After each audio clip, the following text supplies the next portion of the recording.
A gente estava risando.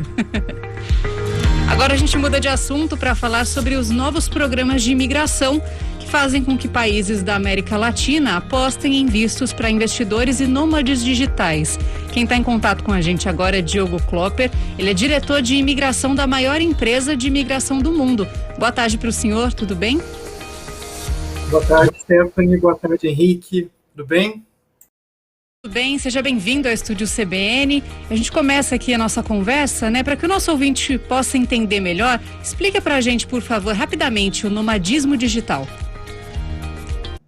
O nomadismo digital é uma nova tendência, era uma tendência e foi acelerada pela pandemia, que foi a saída dos profissionais do país onde ele trabalha. Então, quem é vinculado a uma determinada empresa no Brasil busca trabalhar de forma remota em qualquer outro país utilizando a tecnologia. Certo.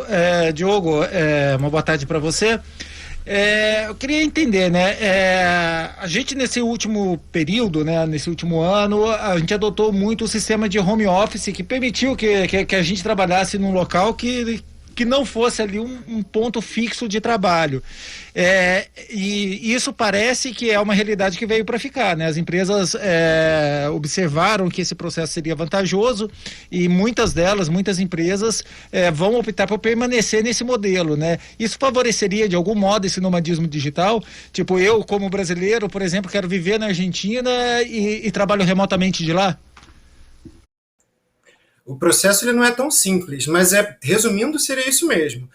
A gente não sabe exatamente se foi um desejo das empresas, se foi uma necessidade das empresas em se adaptarem para uma questão de retenção dos talentos também.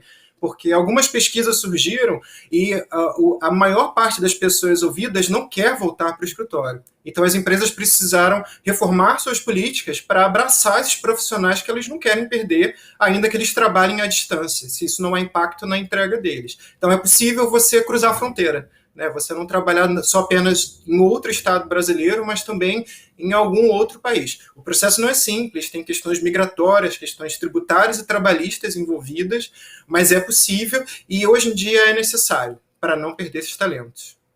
Justamente essa pergunta que eu ia te fazer agora, se essa prática possibilita um tipo de visto diferente. Então não é um visto, né? Você precisa imigrar mesmo. E como que funciona para quem quer aplicar?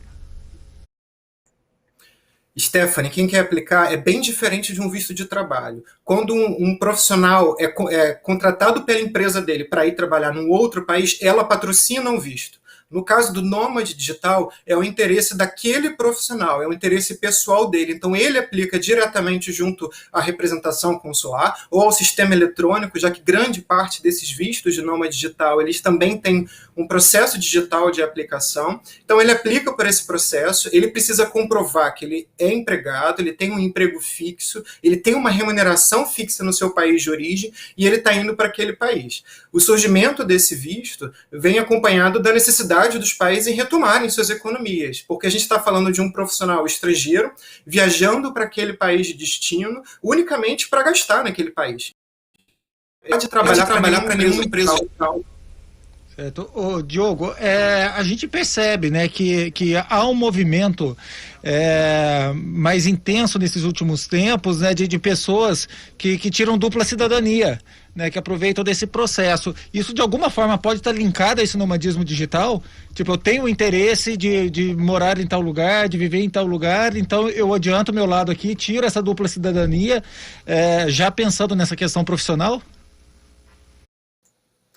Pode ser também, mas é uma categoria diferente. O nômade digital, ele é considerado aquele profissional que ele quer viajar e fazer turismo ao mesmo tempo em que ele trabalha. Então é possível você ter um visto de nômade digital nesse momento para algum país da América Central, que são vários que criaram essa categoria de visto, depois ir para algum outro país da Europa e assim continuar indo para outros lugares. Se a gente tem uma nacionalidade, a gente tem uma limitação aos países que permitem daquela nacionalidade. Se eu tenho uma nacionalidade portuguesa, talvez eu possa trabalhar em algum grupo de países, mas eu não posso trabalhar em todos os países. O nômade digital permite que eu trabalhe independente da nacionalidade. E é um processo muito mais ágil. A nacionalidade ele é um processo longo. Alguns países da América Latina procuraram facilitar a residência temporária, mas o Brasil ainda não se movimentou nesse sentido, né? Existe algum motivo para isso? Olha, não tem, Stephanie. Na verdade, existe um movimento de todo o setor que trabalha com imigração buscando incentivar a movimentação do governo. Mas o Brasil teve pouquíssimo incentivo para nova migração. O Brasil teve pouquíssima restrição de fronteiras ao longo de toda a pandemia, mas não teve qualquer flexibilização de novas categorias de visto, seja para investimento, ou seja para os nômades digitais, ou que pudesse atrair esse capital estrangeiro. Não há nada que justifique, a não ser pouquíssima movimentação na imigração, que é um assunto tão relevante para a gente no dia a dia. A gente viu até no Jogo do Brasil há pouco tempo. Diogo, e qual seria a vantagem que esses países que facilitaram esse processo, né, eles teriam, em tese, né, eles atrairiam bons profissionais para atuar em seu país? Como é que funciona essa questão? Pelo ponto de vista dos governos, Henrique, não é uma atração de talentos, é uma atração do capital dessas pessoas. Então, eu, Diogo, profissional que desejo trabalhar na Estônia, por exemplo, eu tenho um contrato de trabalho estabelecido aqui no Brasil. Então, eu não vou para a Estônia como um talento. Eu vou como um profissional que tem uma remuneração fixa e vou residir na Estônia por um determinado período. Eu movimento a economia local a partir do momento que eu preciso residir em algum lugar. Então, a indústria imobiliária ela é atingida de alguma forma, mercado e todo, enfim, shopping, todo o comércio local ele é atingido pelo meu potencial de investimento, que eu deixo de investir aqui no Brasil, onde é o meu contrato de trabalho, para investir no país de destino. Então, esse dinheiro é muito bem visto. Hoje já é considerado que aproximadamente mais de 780 bilhões de dólares são gastos pelos nômades digitais no mundo. Então, o país que cria essa nova categoria, ele está de olho nesse investimento na economia local. Certo. Diogo, e haveria alguma relação do fato de países mais ricos dificultarem o acesso de nômades digitais de países menos ricos, visto que talvez ele não teria tanto impacto na economia local, por exemplo? Isso pode até ser considerado, mas eu acho que o principal hoje os países que saíram na frente em busca dos nômades digitais são os países que vivem basicamente do turismo, e que o turismo é muito importante para as suas economias e foi altamente impactado com todas as restrições de viagens que a gente teve ao longo da pandemia. Então, para reaquecer essa indústria, os países largaram na frente com os nômades digitais. Aqui nas Américas, por exemplo, quem saiu na frente foram os países da América Central, na região de Caribe.